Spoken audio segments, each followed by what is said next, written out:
మీరు అప్పులు విపరీతంగా చేస్తూ ఉన్నారు. మీరు కూడా మేము చేసాం, మీరు కూడా చేశారని చెప్తా ఉన్నారు. మేము చేసాం, మీరు చేశారంటున్నారు. మీరు చేసిందేమో మీరు తినటానికి,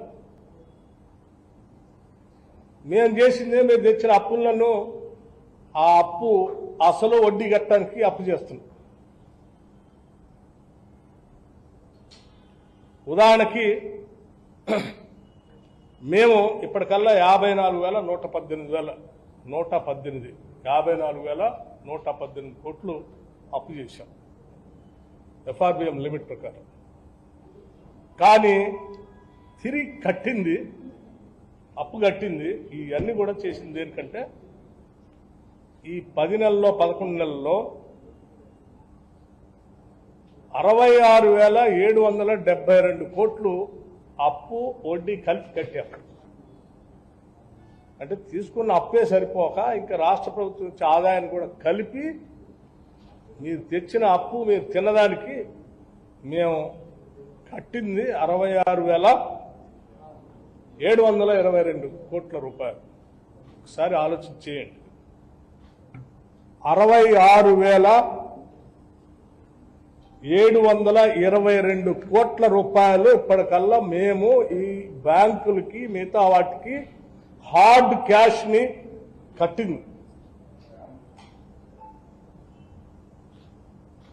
2014 రాష్ట్ర విభజన జరిగే నాటికి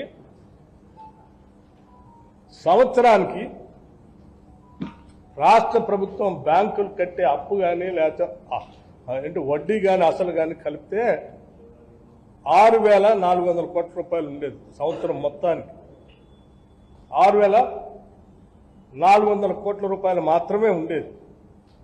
అటువంటిది 10 సంవత్సరాల్లో 6,400 కోట్ల నుంచి 66,772 కోట్లకి అసలు వడ్డీ కట్టాల్సిన దుస్థితి తీసుకొచ్చారు. ఈ మేం చేసిన అప్పు ఆ అప్పు మీద కట్టే అసలు వడ్డీ కాదు.